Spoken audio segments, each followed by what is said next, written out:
Hi, Mark Anthony here to show you the intelligent side of living a healthier life. This is the whole message, where we do our homework. And today is one of our 12-part series called Baby Steps to an Amazingly Healthier You. And today we're talking about eliminating meats. That's your meats, red meat, white meat, brown meat, purple meat, green meat, whatever meat you're eating, let's eliminate the meats. And we're going to share with you some really intelligent things and really do the homework for you. But first, I want to share with you some of the cooking programs because we did some great segments for you with some recipes that will help you eliminate meat. Some meat substitutes that are actually higher in protein and better tasting and better for you.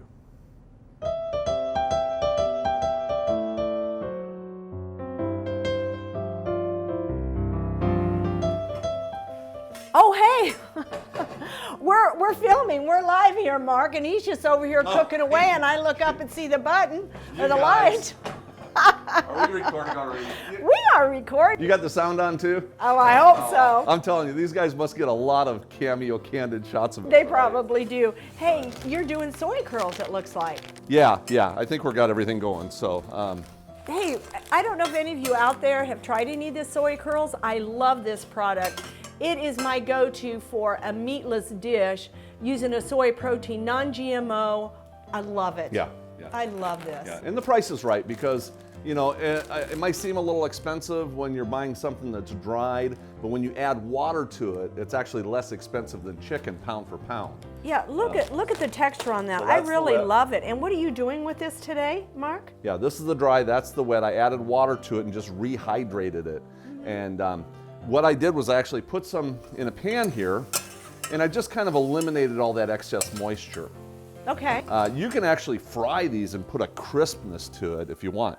But for today, all I'm doing is adding barbecue sauce. Ooh, my favorite sandwich is a barbecue sandwich. And normally Melly would be sitting here, she would be sitting here saying, "You're using barbecue sauce? Come on, you gotta be kidding me. Sugar. You're not using that high fructose corn syrup, are you?" Melody's the one who reads the labels. Oh, I do too, big time. But most of the barbecue sauces out there are made with high fructose corn syrup. This is actually a new barbecue sauce that Kraft came out with, which is no high fructose corn syrup. Hey. And so they're finally getting the message out there that people do not want that high fructose corn syrup. Right. And we need a little bit more of that, don't we? So anyway, Now, the soy curl, it's going to take on the flavor of whatever you put with it. that's exactly right. So whatever you put in there, you got it. And you can make homemade barbecue sauce. I got an excellent homemade barbecue sauce recipe.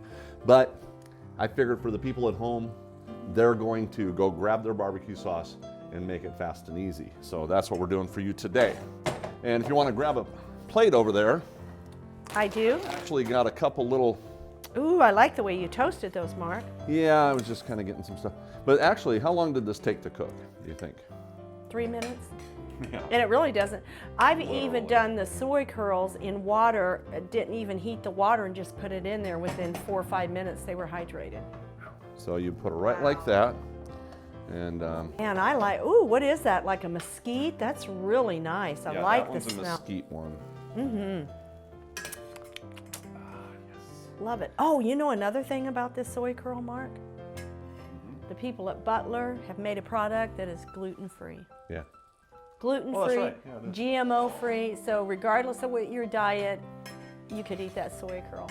And the nice part about this too is you can actually hold it in the pan. So if you've got a lot of guests coming over, man, you can just leave it in there. It retains the heat very well, and guests can come and just eat right out of it. We actually did a little studio program here, and we had about 50 people here, and I had a big pot of this. And next, I just kept warming up the buns. And You was just serving them barbecue all afternoon. Yeah, it was fun. We had our coleslaw and all our different things, but for a fast, easy, go-to meal that you can make in minutes that's healthy for you, there you go. Grab some soy curls. We've got the links on our website. Go to Butler. We really need to start charging them for this. We need a sponsor, don't we? Maybe we can talk to Dan and say, hey, I think so. you know, maybe you can call Dan. Now, can you just kind of dig around the top of that, Mark? Sorry to get you. He's so anal when it comes to getting his board dirty, but Well, somebody's got to clean up after her, you know. It's always Mark, yeah. that That is really good. You know, the only thing missing is coleslaw. Yeah. I love coleslaw with my barbecue. Yep. And that's what we did. What too. a winner. What a winner. Simple, fast, easy. Enjoy this recipe without a recipe, and enjoy our websites and everything that we have out there. And we will see you next time in the kitchen.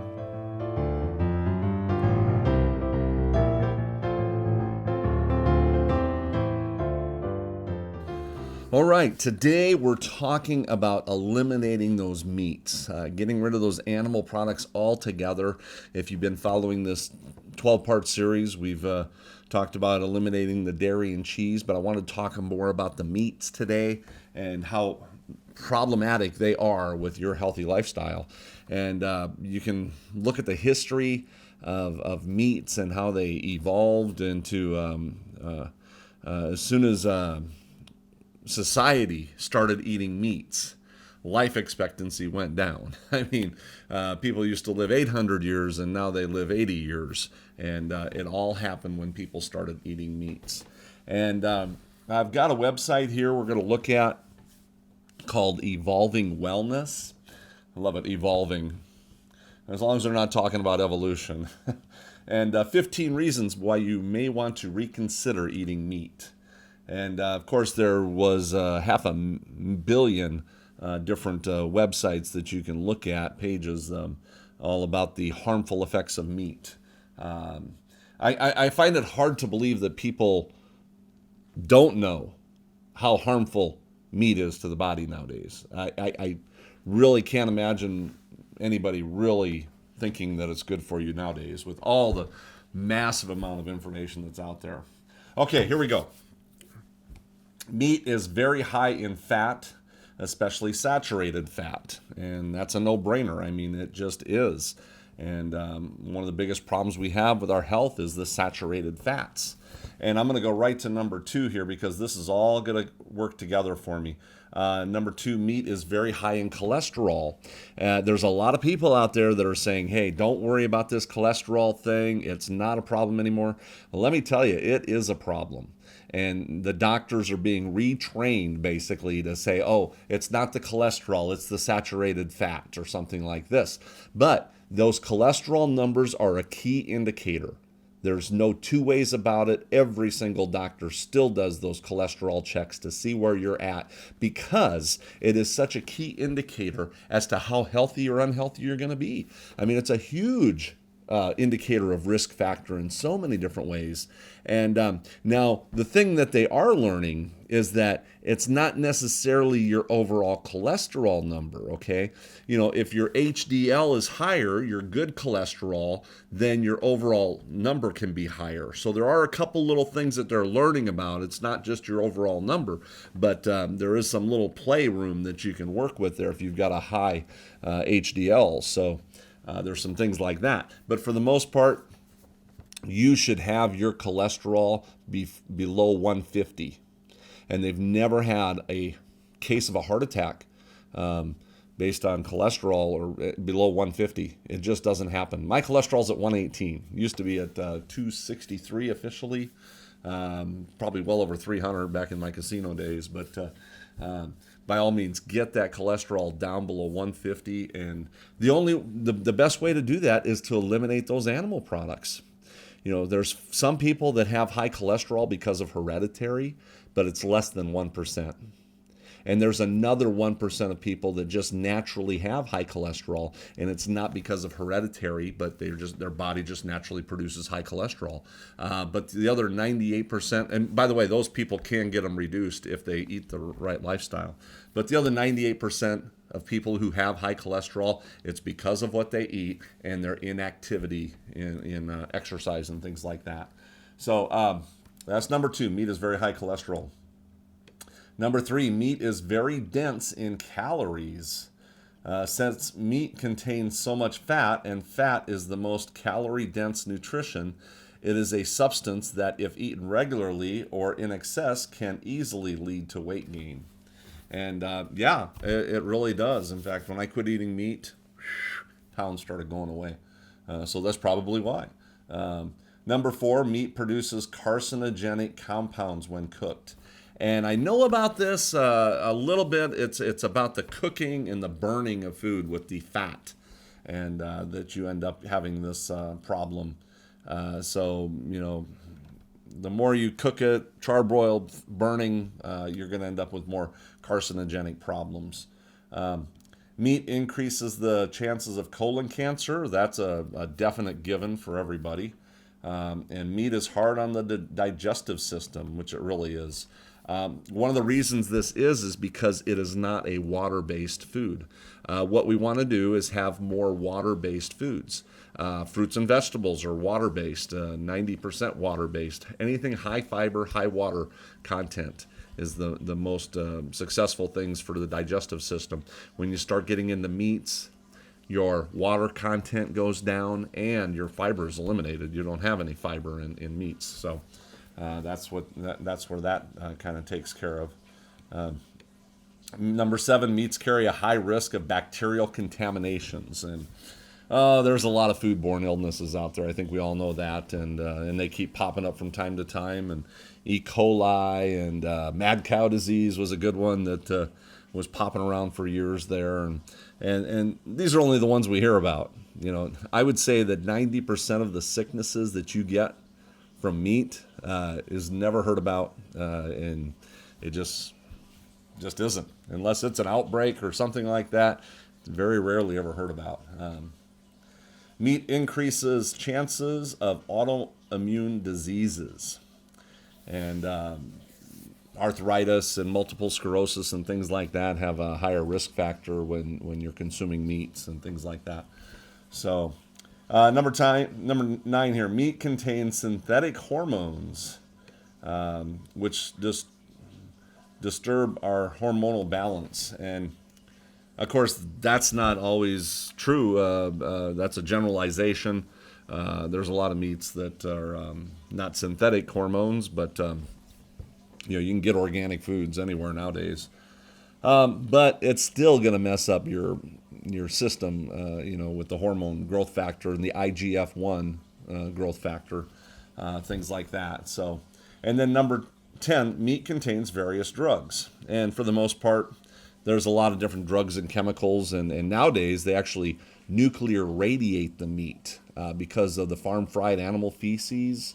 You know, there's so much feces in that manufacturing process that they actually run all the meats through a little zapper to try to nuclear radiate that. So I guess if you like that nuclear radiated farm-fried animal feces flavor, you know, you might be okay with that. It is zapped to get it in a better, safer position to consume. So we've got more coming up, but we're going to show you how to produce food that does not have the meat, and it tastes so much better. So don't go away.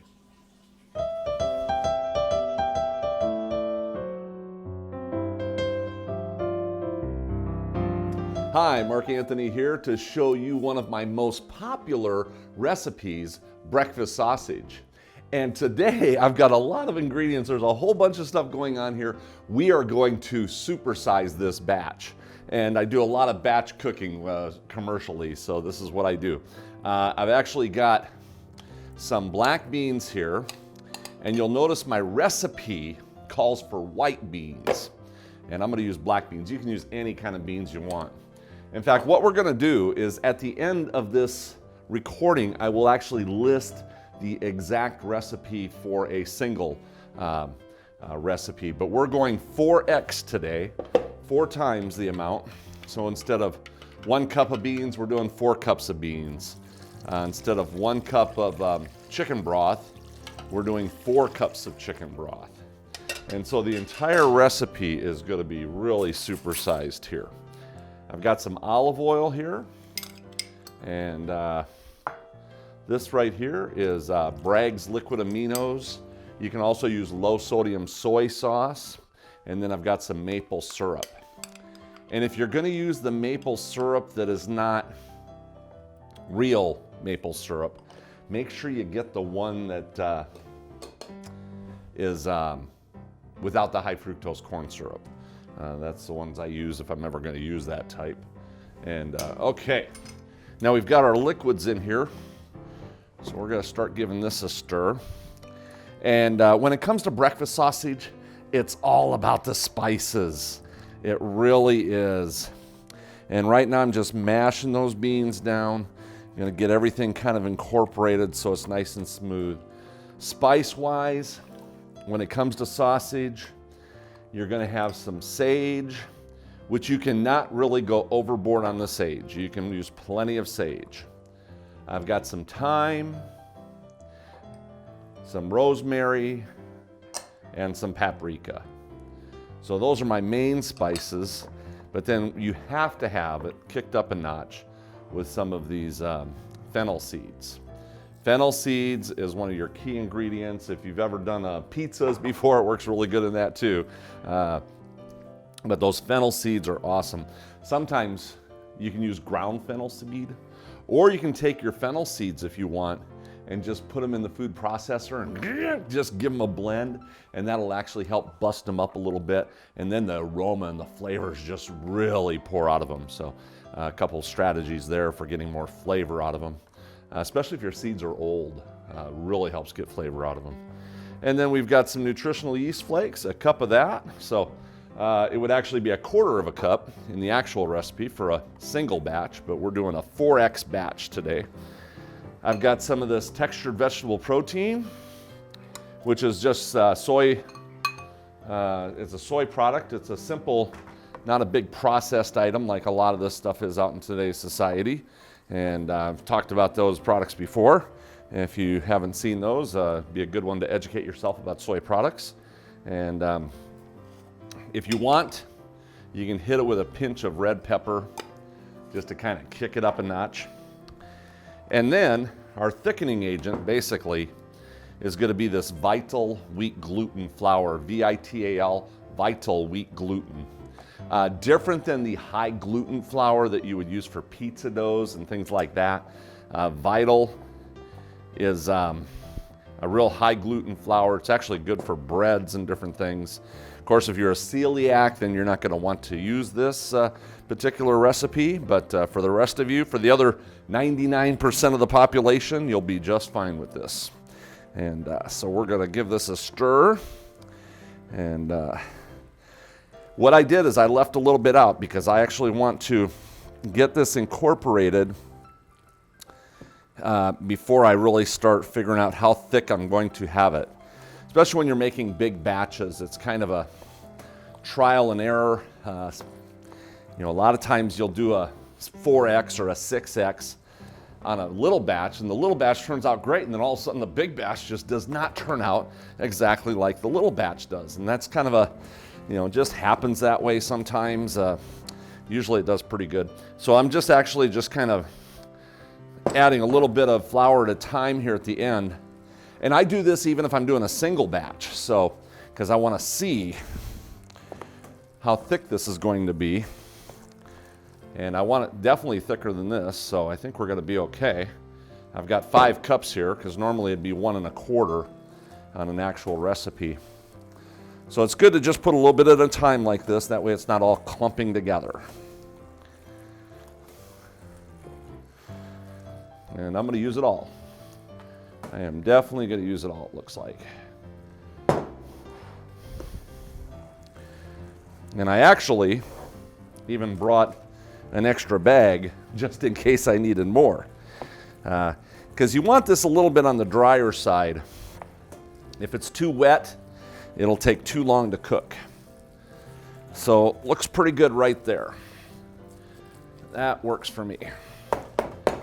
And I think what I'll do, just for fun, is grab my gloves here and really play around. I think I'll turn my flames on there. Get that pan warmed up here. Okay. Now comes the fun part. There we go. See, that way I'm getting all the bottom, make sure it's completely mixed together. And you can see how it is kind of soft. It is a little soft. It didn't look that soft when I was doing it, but as I went a little bit farther there, I was like, yeah, I think I could use a little bit more flour. So we're gonna just give it a little bit more here and that'll take care of that. Good for kids that like to play in their food. Yes, this is a good play in my food type of recipe. Okay, I think that's going to do the trick there. And then, when I've got it here, let me set this aside for just a minute. And we're going to grab a big sheet of foil here. And we're going to take this, and we're going to take about a third of it and wrap it up in this foil, just like a Tootsie Roll. So we're kind of forming it nice and tight in the beginning too. Then we're going to give this baby a nice, kind of tighten up those edges as we go along, just like that. Okay. And I can even turn the sides and see how it tightens up just like a Tootsie Roll. That's what we're looking for. Just tighten it up just like a Tootsie Roll there.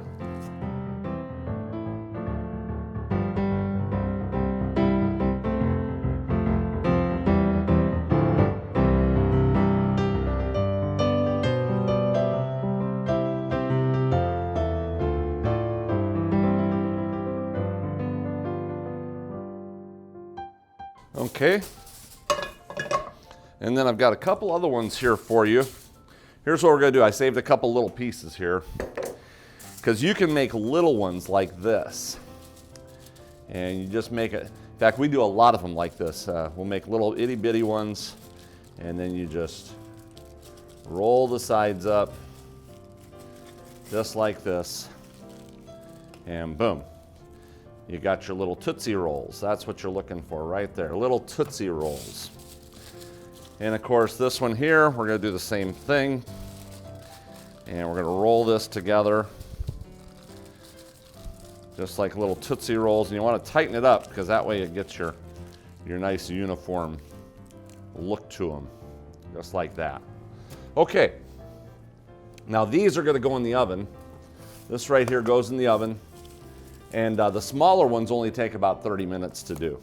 And I'm actually going to do a water bath where I put about 3 or 4 cups of water inside this pan. I'll put it in the oven, and then I'll pour the water inside so it's actually sitting in a water bath.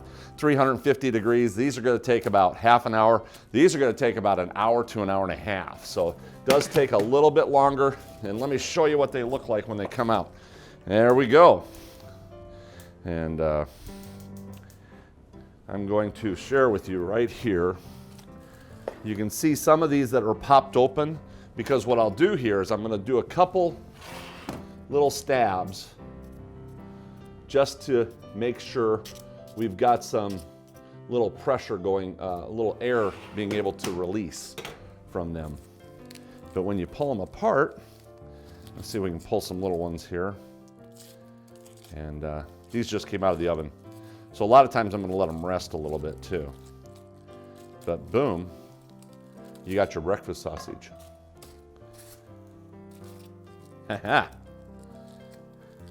And they look good, they taste good. Like I said, you can use any kind of beans you want. This is one of those fun recipes that I came up with quite a few years ago. And I've used it many times over the years. And because it's got such fabulous flavor. And that little bit of oil there just really gives you a realistic. So we got those types. And then let me show you like this big one here. See, it's still steaming hot. That's why I like to wear gloves. And don't worry about this piece right here. That's okay if it breaks open like that. That is perfectly okay. We're just gonna roll this out just like that. Looks like a filet mignon. So when you get it here, what I do with these big rolls is I'm gonna do slices. And then these slices are going to get, put a little bit of olive oil in here. These slices are going to get fried up. So it'll be like breakfast patty sausage. That's what those will be like. Just like that. So it's that easy to do breakfast sausages. You can do big batches, throw them in the freezer, pull them out when you want, and then just fire them up. And I will want to get some browning action on these. See, you can see how these are browning already? Look at that. That's what you're looking for. And when you get that crispness, that crisp browning action on it, whoo boy, put some of that on each side and people are gonna say, wow, this is really great, because it is. So that's what you do, just a 4X. We're gonna put the single recipe on the end of this segment so you can freeze frame and copy it off and everything. Or I've got this recipe on my website at chefmarkanthony.com. And by all means, help share these messages, send them off to your friends and family all over the country, all over the world. And we will see you next time in the kitchen.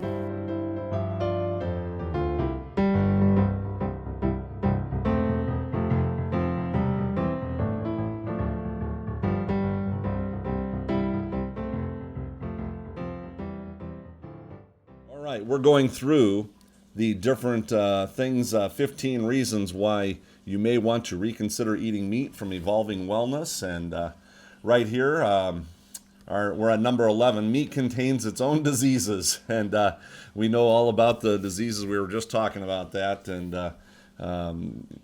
there's a lot of interesting things here on the end. Meat eating results in killing billions of animals each year. Now, of course, this is like a PETA thing that I'm not really worried about too much when it comes to your health.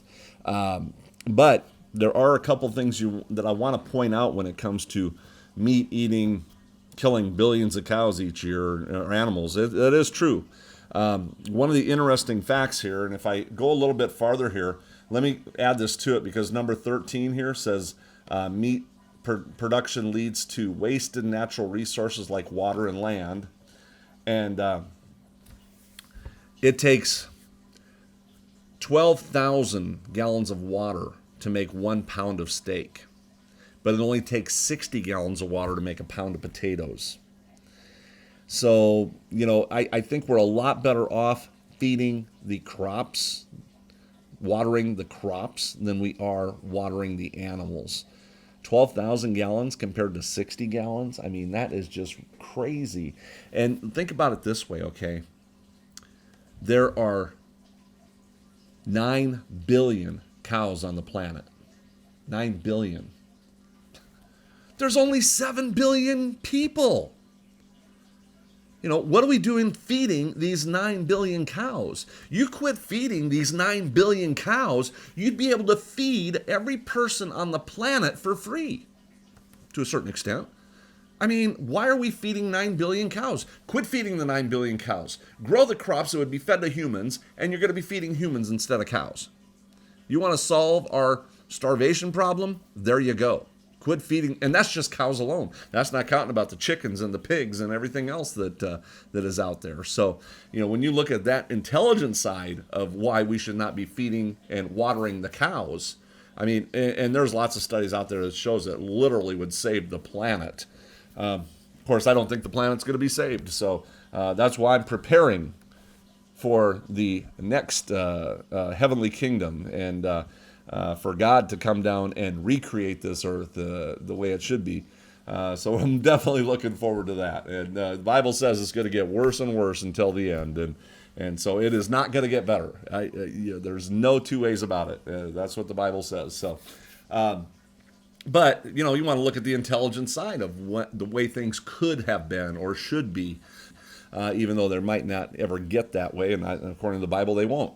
So, but one thing you can do is take care of yourself. And when you start eating a healthier lifestyle, you're going to live a healthier, more vibrant, more productive life. Since I started eliminating all these animal products out of my life, I feel so much better. I mean, I have more energy than I did back when I was in my 20s. And I'm over 50 now. So, and I feel fantastic. It's just amazing. And I don't miss those meats whatsoever. Now, it takes you a little while to adjust, okay? Because what happens is you've got all this animal fat and cholesterol surrounding all of your taste buds, okay? So your taste buds are not doing the job they're supposed to be doing. But when you eliminate the animal products and you eliminate this animal fat and cholesterol that's on your taste buds, and it takes about a month, but then all of a sudden things start tasting different. I crave oatmeal. I would have never ate oatmeal before. You know, I crave salads. In fact, I eat salads without any salad dressing on them whatsoever. And I would have never done that before. But when you eliminate the animal products, get that fat and cholesterol off of all your taste buds, they start functioning the way they're supposed to be functioning. And one of the most important things that I can share with you is the fact that not only are your taste buds coated with animal fat and cholesterol, all your cells, all your blood cells are coated with animal fat and cholesterol. They did some studies. I know it was on Dr. Oz. I use it on my cooking shows when I'm on the road.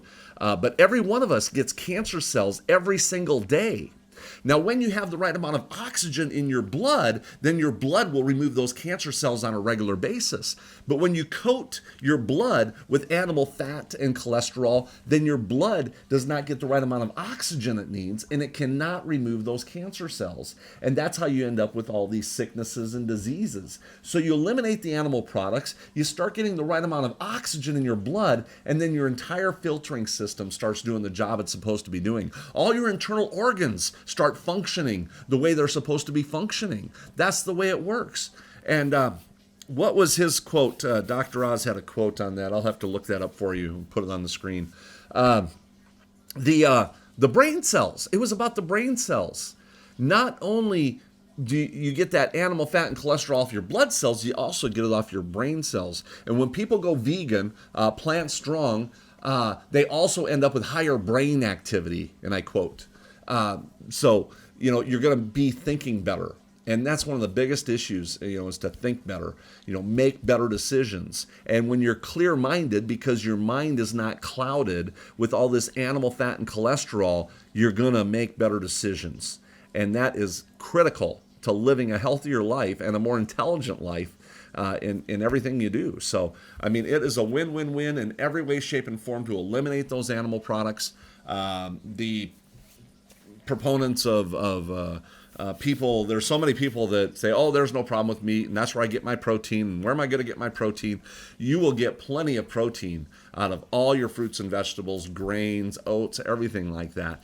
You know, nobody ever has a protein deficiency, okay? It just doesn't happen. In fact, the person that invented the protein levels was studying all people and found out that the highest amount of protein anybody could ever possibly need, he doubled it. And that was his recommendation to the RDA and the World Health Organization. So here's the amount of protein people need. He doubled that. And then the World Health Organization doubled that to 44% for women, when in all reality, they only need 11%. But it was doubled to 22 and then doubled to 44. And 55 grams for men, or 52 or something like that. Different people always say different things, but it's like 55 grams for men. But it should be 1/4 of that. You're never going to have a problem not getting enough protein. It just doesn't happen. And and there are really no other nutritional elements in animal products. We're going to go to another clip, and then we'll be right back, because I got one more thing I got to share with you, and that'll blow you away about this whole animal situation. So enjoy these clips, and we'll be right back.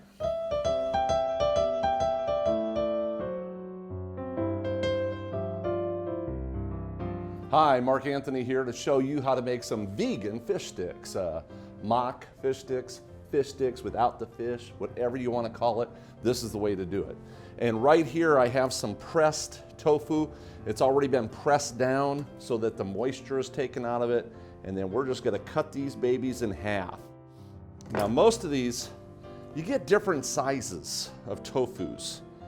So I'm just going to show you how to do them like this. That's about the right thickness too, by the way. And so that's the way you would do that.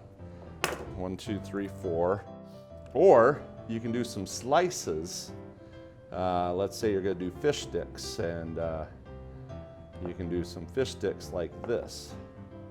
Try to get 5 out of there, like that. So anyway, However you want to make the tofu is the way to do that. Over here, I'm going to have a breading station. This is my little breading station here. Flour, this is just almond milk, and then I'm going to do my breadcrumbs right here. Now for my breadcrumbs, I've already done my seasoned breadcrumbs. These are made at home. That's my homemade bread and just turned right into some seasoned breadcrumbs. So we're going to put a little bit of this right here in the food processor because I have some of those seaweed little packets. I get these at the Costco's and Asian food stores, and I actually eat them just like this. They're really good for the thyroids. Anyone with thyroid problems, take those and don't, there you go, make sure you don't get that packet in there with this.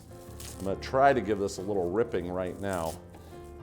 You cannot do this by hand. It just does not quite get the processing you need. So we're just gonna pulse this a little bit.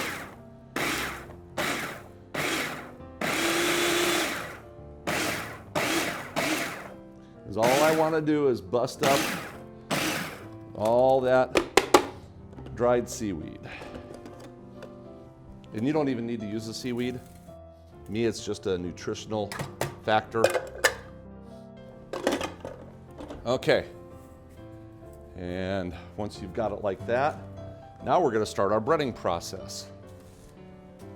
And if you've seen any of my shows on the television, the 1-hour shows, I've shown you how to do breading.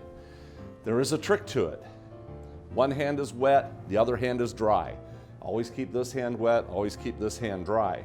And nobody knows this. I don't know how many even professionals I've seen on television, and they have no idea how to do this.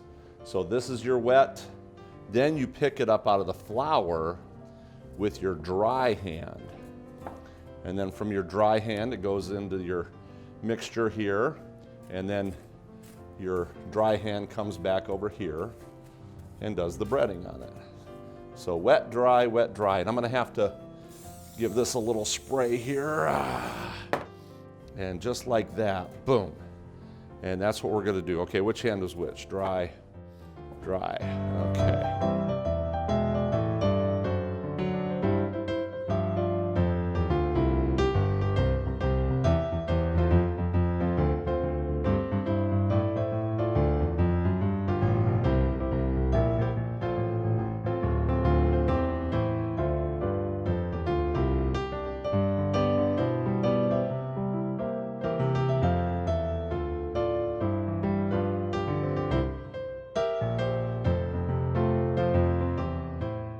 And just to let you know, the theory behind this breading is the flour sticks to the item, helps the milk stick to the tofu, and then the milk allows the breading to stick to it. So it's kind of just a process that needs to be done in order for breading to happen. So, okay, just like that.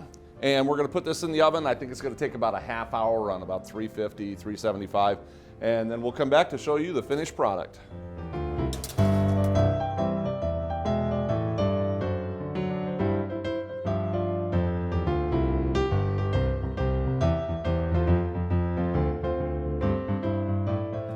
Okay, they're ready. And these have actually been in the timer here. They've been in the oven for 20 minutes on each side. I actually went 20 minutes, then flipped it over. That's why I don't like to give exact temperatures when it comes to cooking, because a lot of times different ovens are different. It might be a little hotter, not as hot, so you gotta really pay attention to them. But look at that, just like that, our vegan fish sticks are done. And the nice part about this is, I just got a little toasted on them. They were actually toasting more on the back side than they were the front side. But let me tell you, this is the psychological victory when it comes to doing a vegan type of fish stick, because you've got the lemon, you've got the coleslaw, you got the tartar sauce, and when you put the whole package together, then it looks like a psychological, makes you think, tastes like fish. So that's the whole trick to it. And actually, it does taste just like a fish stick. So that's the way it works. Get yourself the appearance. And I see a lot of these people that are doing cooking shows, and I'm just horrified at either the visual that they do not present or the actual flavor. I've tried some of these things, they're just horrible. So at least here, you're gonna get both. You're gonna get something that tastes fantastic and looks presentable. So enjoy this one because you're gonna love it. It's so fast and easy. You can freeze those, by the way. Pull them out as you need them. So this is Mark Anthony, and we will see you next time in the kitchen.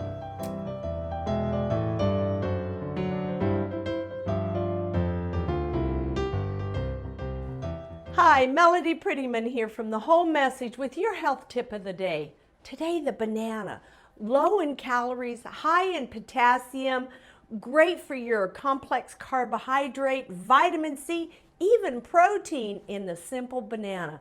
Whether you eat yours frozen for an ice cream, or you use it in a smoothie, or even in one of your baked breads, don't forget the banana. Remember, you're always just one bite away from good health. Okay, we're talking about eliminating those animal products and what a problem it is, especially when it comes to the meats and things like that. Now, the one thing that you might be low on when it comes to animal products is B12. And a lot of the pros out there, when they were really attacking vegan, vegetarian, plant-strong people, was like, where am I going to get my protein? We already solved that because you don't need all that protein. And by the way, most people are getting too much protein, and they're finding out that too much protein actually causes kidney damage and kidney stones from having too much protein. We're getting way too much protein. But the B12, and so it was all over the airwaves and all the doctor shows, and everybody was like, well, you cannot get sufficient amino acids. You cannot get the right amount of B12 if you're going vegan or vegetarian. And they're finding out that that is just not true. And so you don't hear much about the opposition to this anymore because you have plenty of your amino acids in all different types of food. And when it comes to B12, here's the interesting part. B12 is a bacteria that grows on rooted plants. And when you're peeling your potatoes and you're peeling your carrots and ginger and everything, you're actually peeling away B12. So when I'm cooking, I leave my skins on. And the other thing that they found out is that nowadays we're just washing our food too much. And I know you don't have to email me on this one or anything, but let me tell you, we never had B12 deficiencies years ago, like we do today. When people were eating a plant-strong lifestyle, they never had B12 deficiencies. Nowadays we do. And it's because a lot of people overwash their food. And back then, man, you just throw the potatoes and the carrots in the pot and eat. And nowadays, it's peeling and washing and cleaning. And I know you got to wash your food, but and the factories do it too. But B12 is that bacteria that grows on rooted plants. So you're actually quit washing your food so much. You need those bacteria from that dirt. By the way, kids that play in the dirt are much healthier than kids that play on the computer. Proven fact. Farmers, I've been to quite a few farmers around the country, and the farmers who work in the dirt, vegan, plant-strong farmers, one guy was a watermelon farmer, never had a B12 deficiency. The minute he retired and quit farming, B12 deficiency, just like that, because his hands were not in the dirt with all that bacteria and the B12 absorbing through his skin. So that is the one thing that you might have a little deficiency on. My doctor does have me on a little B12 supplement and a little under the tongue supplement, so I do that once a day. And but that's about it.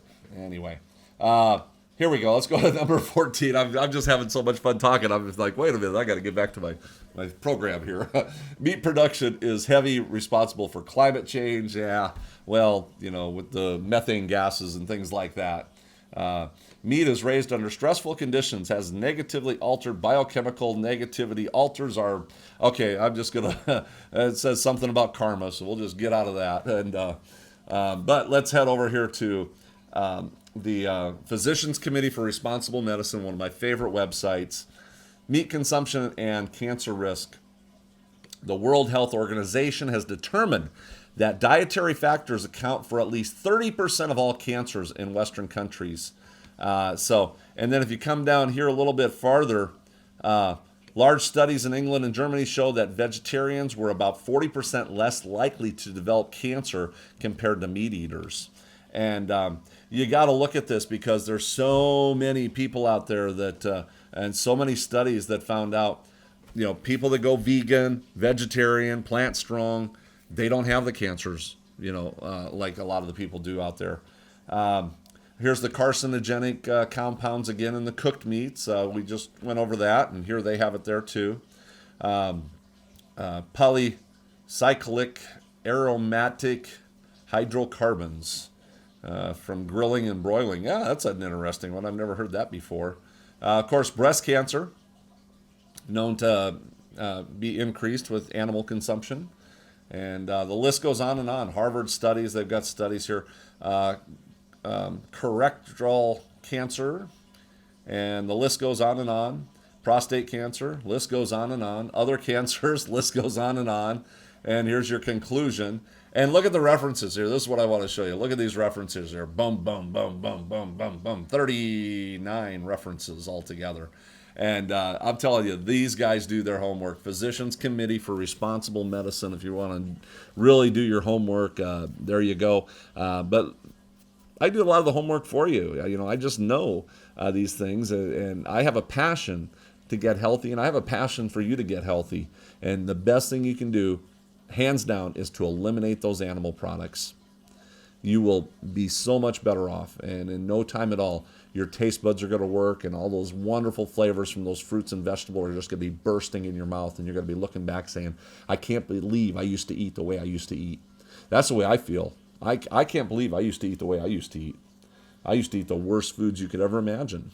And now I live a healthy lifestyle, and hopefully those unhealthy years won't catch up with me. I'm praying that this transformation will keep me healthy for many years to come. So thank you all for tuning in. We've got another segment, and then we're done for the day. But bottom line is, eliminate those animal products and live a healthier life.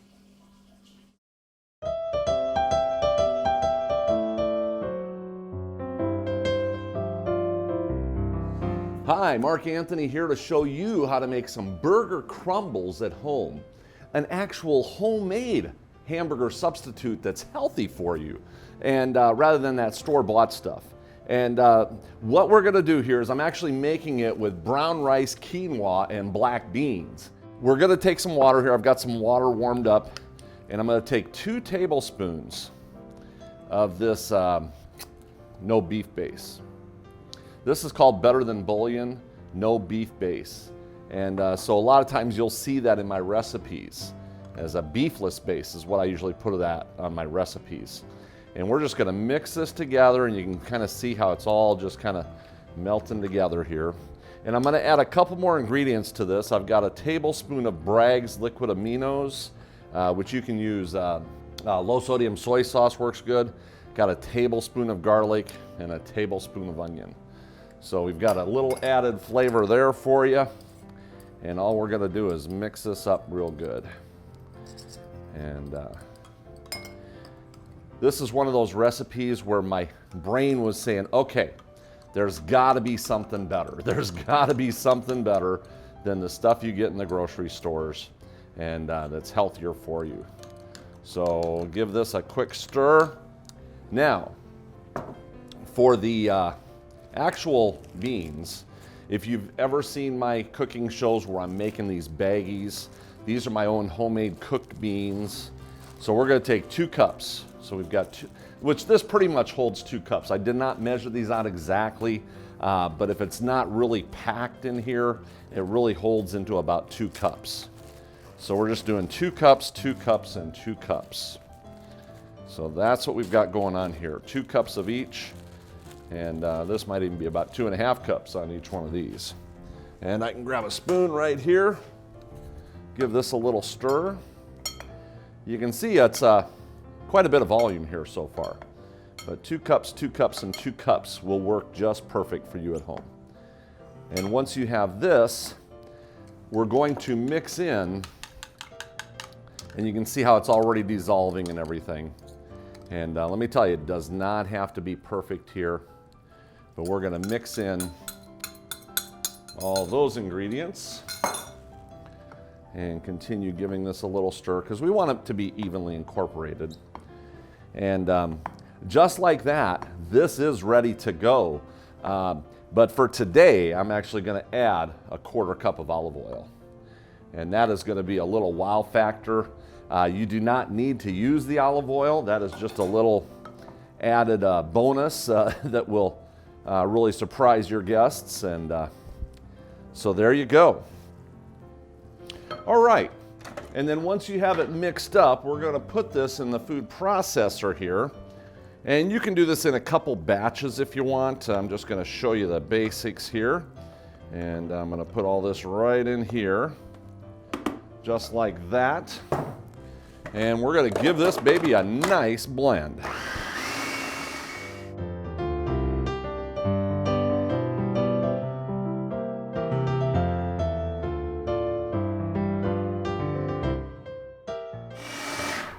Woo, you can just smell the aroma. This is fabulous. All right, we're gonna pull the centerpiece out and get that scraped down right there the easy way. And then just like this, we're gonna put this right into our hot pan.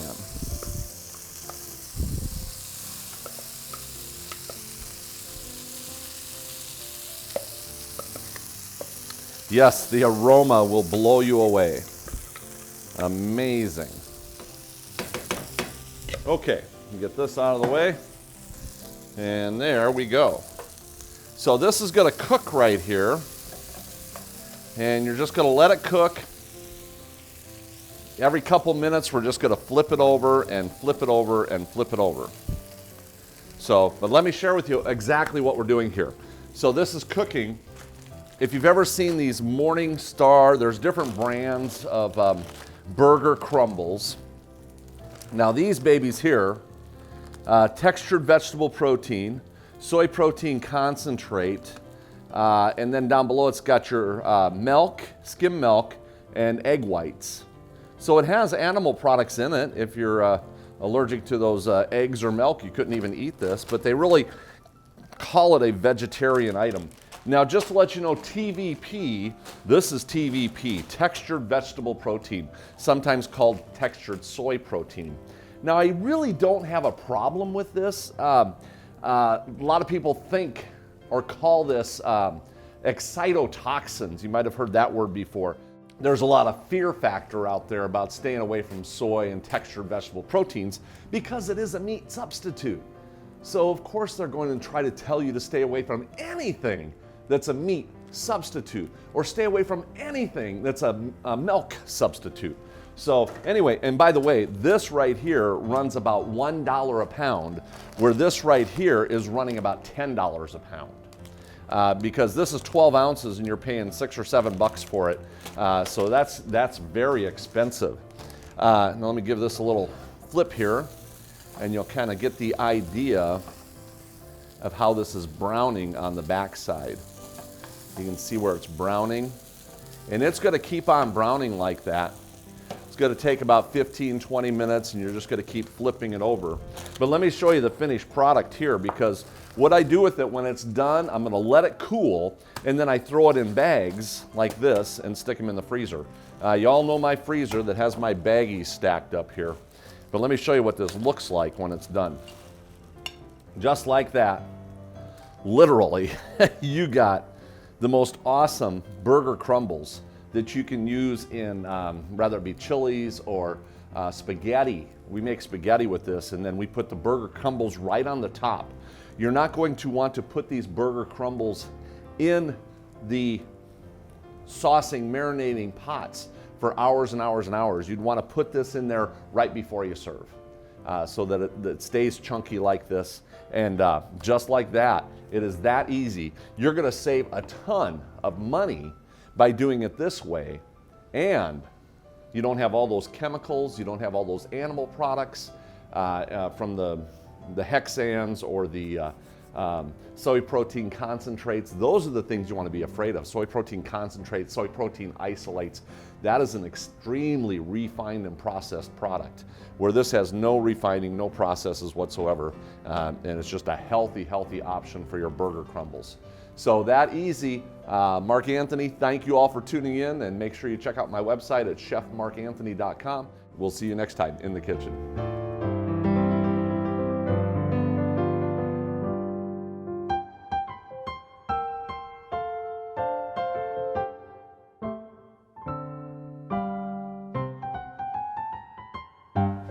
Just a reminder, I have books available on my website. Let me tell you, I've wrote most of these books. I do have Melody Prettyman's cookbook. She's fabulous.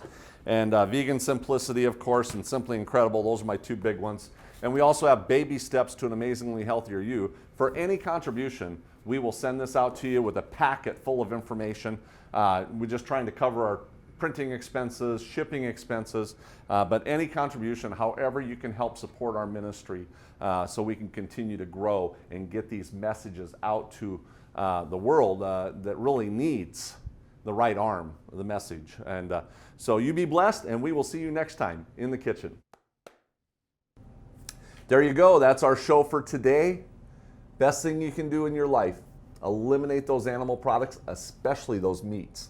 Let me tell you, I am so much happier since I eliminated all those animal products out of my life. And when you're clear-minded, you get that animal fat and cholesterol off of all your brain cells, man, you're going to start thinking better. You're going to have such a better life. And I'm living proof of it. So thank you all for tuning in. The website's available, chefmarkanthony.com. The number's on the screen. Call for a donation. We sustain ourselves through your donations. We're not funded by multi-mega corporations that want you to buy potato chips, okay? And of course the books are available there too. And make sure you share these with all your friends and family, and people, pass this around your social networks so that everybody can get this valuable information that we are sharing with you. Thank you all. We'll see you next time on The Whole Message.